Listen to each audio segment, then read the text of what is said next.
Hello, everyone. Welcome to Emily.RPA Academy, the easiest general-purpose RPA tutorial channel to get started.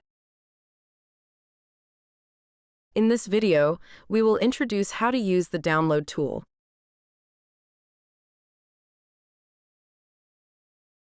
This tool allows you to download files from the internet, so if you need to automate downloading files, you can use this tool. Please note that this functionality cannot be actively used like other tools. It will only appear when you click on a file available for download on a website. Now, let's explore how to use the download tool. Start by opening Emily, enter training mode, and navigate to a web page where you can download a file. Click on the PNG file, and you will see the steps for the mouse on the left side.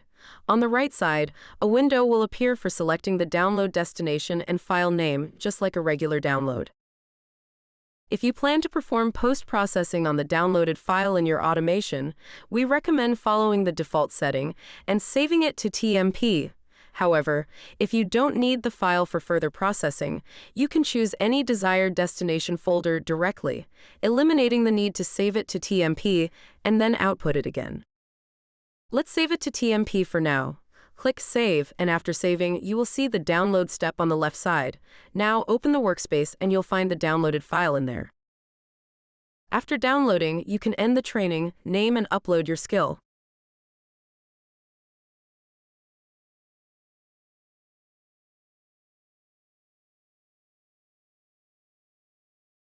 In the future, if you want to change the downloaded file name, you can adjust this in your skill.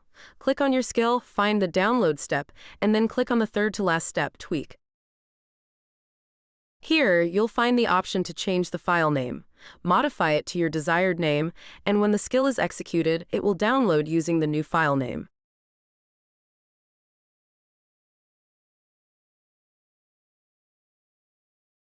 The saved file name can actually be dynamically changed.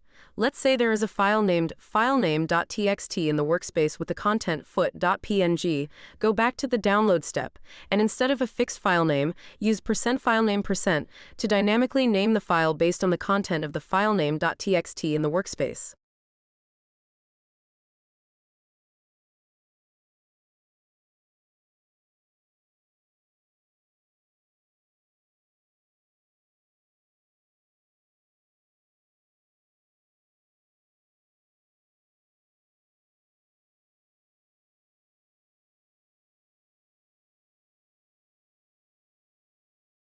Sometimes you may encounter a situation where the process gets stuck at the download step.